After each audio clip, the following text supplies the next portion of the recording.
20% টাকা আগে দিতে হয়, ফেলো করি মাখো তেল, তাছাড়া অন্য কোনো গল্প নেই।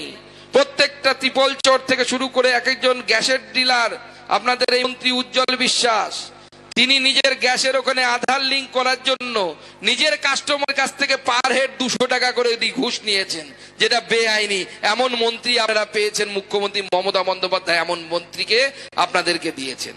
কৃষ্ণনগরে পঞ্চায়েত সমিতি কার্তিক বাবুর কথা বললাম, নামে কার্তিক, ঘুষ খাওয়ার ক্ষেত্রে একদম পার্থ, একদম পার্থ।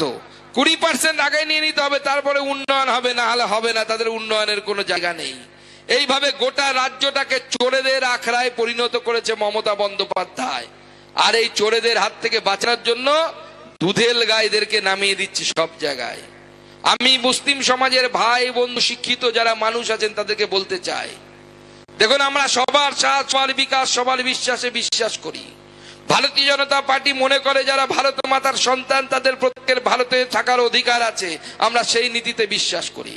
কিন্তু আপনারা যদি ভাবেন যে তৃণমূল কংগ্রেসের হাতে ছিলিম খেয়ে আপনারা হিন্দুদের উপর অত্যাচার করবেন, হিন্দুদের বাড়ি ঘর ভাঙচুর করবেন, হিন্দুদের মেয়েদের হাত ধরে টানবেন, তাহলে ভারতীয় জনতা পার্টি কিন্তু চুপ করে বসে থাকবে না। আমরা কিন্তু হাতে লাঠি ধরতে বাধ্য হব, সেই সময় কিন্তু আসছে। হিন্দু সমাজের এই আক্রমণ মেনে নেওয়া যায় না। আজকে বেলডাঙ্গার হিন্দুরা সংখ্যালঘু, সেখানে তারা ভয় পাচ্ছে যে রাতবেলা তাদের উপরে হামলা হয় কিনা। আমাদের সকল হিন্দু সমাজ থেকে শুরু করে অন্যান্যরা সকলে মিলে একত্রিত হতে হবে, যবে এই চোরগুলোকে আমরা শায়েস্তা করতে পারবো। আপনাদের নাকাশিপাড়ার বিধায়ক কল্লোল খা, যিনি দাদার জামাই সৌম্য নন্দীকে নিয়ে তোলাবাজি করেন এবং মদ মাংস খেয়ে গুন্ডাদের একটা টিম পুষে রেখেছেন, কিছুদিন আগে খবর দিয়ে যায় আপনাদের জানার জন্য। কল্লোল বাবু কলকাতায় একটা ফ্ল্যাট কিনেছেন কয়েক বছর আগে 50 লক্ষ টাকা দিয়ে মাত্র। আমি জানি না কল্লোল বাবু কি করেন, তার পরিবারের সম্পত্তি কত।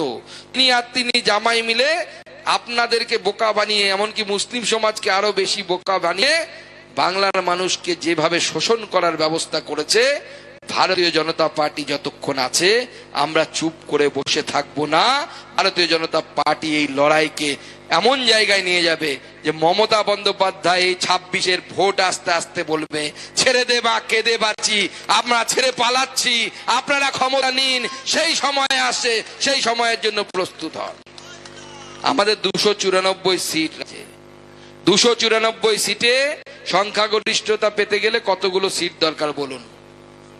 100, দাদা বলছে 48, 47 হলেই চলবে, কোনো অসুবিধা নেই, তাই তো?